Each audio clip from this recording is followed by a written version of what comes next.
ইন্নাল্লাযীনা ইউযুনাল্লাহা ওয়া রাসূলাহু লা'নাহুমুল্লাহু ফিদ দুনিয়া ওয়াল আখিরাহ, যারা আল্লাহ এবং রাসূলকে কষ্ট দেয় তাদের উপর আল্লাহর লানত, ফেরেশতাদের লানত, তাদের জন্য ভয়ানক আযাবের ব্যবস্থা আল্লাহ রেখেছেন। কি করলে? আল্লাহ এবং রাসূলকে কষ্ট দিলে। মনে রাখবেন, কষ্ট একটা মেন্টাল টর্চার, মেন্টাল টর্চার। আপনি আল্লাহকে মাখলুক হয়ে, বান্দা হয়ে আল্লাহকে মেন্টাল টর্চার করতে পারবেন? এখানে কেউ আছেন? মালিকুল মুলক, যার অনুমতি ছাড়া গাছ থেকে একটা পাতা নিচে পড়ে না।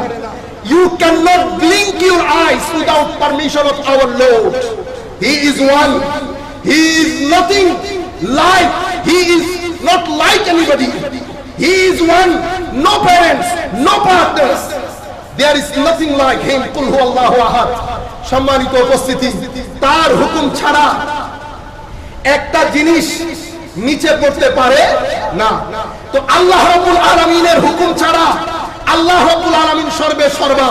আমি কোন পয়েন্টটা বলছি আপনারা জানেন? আমি কোন পয়েন্টের উপর এখন কথা বলছি আপনারা জানেন? কোন পয়েন্ট বলছিলাম? ইউযুনাল্লাহ। আপনারা দয়া করে শুনেন, আমি বলতে চাচ্ছি যারা আল্লাহ এবং রাসূলকে কষ্ট দেয়, কষ্ট দেওয়া একটা মেন্টাল টর্চার। আল্লাহকে কেউ মেন্টালি টর্চার করতে পারবে না। তো মাওলা তোমাকে টর্চার কিভাবে করা যায়? তো আমার রাসূলকে যেই যেই জায়গায় যেভাবে তুমি টর্চার করবে, রাসূলের টর্চার হওয়ার আগে সেটা আমি আল্লাহর কষ্ট হয়, সেটা আমি আল্লাহর কষ্ট হয়। এখন কেউ যদি বলে ইয়া রাসূলুল্লাহর স্লোগান ফালতু, এটা শুনে রাসূল পাক কষ্ট পাবেন না আনন্দিত হবেন? তাহলে আয়াতের আলোকে যেই কোনো কাজ, if it is permitted by you, if it is done and accomplished by you, if it hurts our holy prophet, তো আল্লাহ সুবহানাহু ওয়া তাআলা says, may Allah curse on you, আল্লাহ আপনার উপর অভিসম্পাদ দিচ্ছে। তো কেউ যদি বলে খাদিজাতুল কুবরা প্রৌঢ়া, শব্দের চুনাওনা দেখেন, আপনি ইউজিং অফ ওয়ার্ডস দেখেন। হযরত খাদিজাতুল কুবরার শানে, যার বুকে গায়রতে ঈমান আছে, ঈমানের মধ্যে আদব আছে, তাকওয়া পরহেজগারি আছে, সেই ব্যক্তি কখনো নিজের মায়ের শানে কথা বলতে পারে? যদি রাসূল পাক থাকতেন, আমার রাসূল হযরত খাদিজাতুল কুবরাকে আনইনট্যাক্ট বলার কারণে কষ্ট পাইতেন কি পাইতেন না? যদি পেয়ে থাকেন, তাহলে ইন্নাল্লাযীনা ইউযুনাল্লাহা ওয়া রাসূলাহু, যারা আল্লাহ এবং রাসূলকে কষ্ট দেয় তাদের উপর আল্লাহ এবং ফেরেশতাদের লানত। কেউ যদি বলে রাসূল পাক সাল্লাল্লাহু আলাইহি ওয়াসাল্লাম অশিক্ষিত, he doesn't know which one is 1, which one is 2, 3, 4, 5, he doesn't know, you knows. Whereas Allah subhanahu wa ta'ala says, ar-rahman allama al-Quran khalaqal insan allamahu al-bayan। আল্লাহ বলছেন আমি শিক্ষা দিয়েছি কোরআন রাসূল পাককে।